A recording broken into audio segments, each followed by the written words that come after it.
আজকে এখনো অব্দি একটা গাড়িও আসলো না।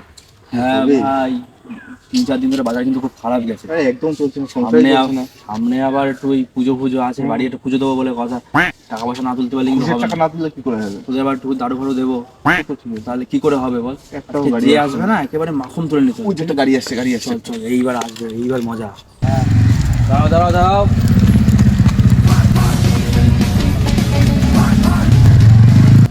ইস রে ভাই, আজকে দিয়ে গেল? প্রথম খরিদ্দারটা চলে গেল।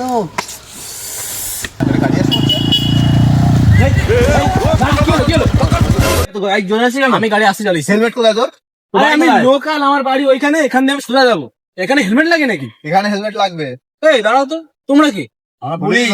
দেখে চোর মনে হচ্ছে। ইউনিফর্ম নেই তাই যত রাজ্যের বাহানা আছে আবার। আমি কিছু করতে পারবো না, আমি যাবো। এই টাকা দে। এই টাকা চাই, এই রাস্তায় টাকা শোন, 500 ঘি টাকা দে। কিনতে গেলেও দোকানে হেলমেট লাগবে, মাছ কিনতে গেলেও হেলমেট লাগবে। টাকা দে আগে। 500 ফাইন, টাকা দে। তোর ফাইন হয়ে গেছে। কিসের 500 টাকা? 500 টাকা দে। 500 টাকা দে। শিগগিরই 500 টাকা বের কর। আচ্ছা শোন শোন, ছাড়, কত আছে আছে তাই বল। আমি 100 টাকা দেবো, কিন্তু আমাকে 1 টাকা ফেরত দিতে হবে। কেন? আমার পার্সে 100 টাকাই রয়েছে। 1 টাকা না দিলে আমার পার্স ফাঁকা হয়ে যাবে। কোথায় লজিক আছে? তাই তাই আমি 100 টাকাই দিচ্ছি। হ্যাঁ, আমাকে 1 টাকা 1 ফেরত টাকা দিয়ে দাও। তুই কাজটা তোমরা ঠিক করোনি, বড় বাবুকে দে। কাজটা তোমরা ঠিক করোনি, এই রাস্তায় ধরা উচিত হয়নি। ধরো এনে 1 টাকা করে ঢুকাই দিলাম। মাল লাগানো। আমরা কি ফ্লিপকার্ট ডেলিভারি ম্যান?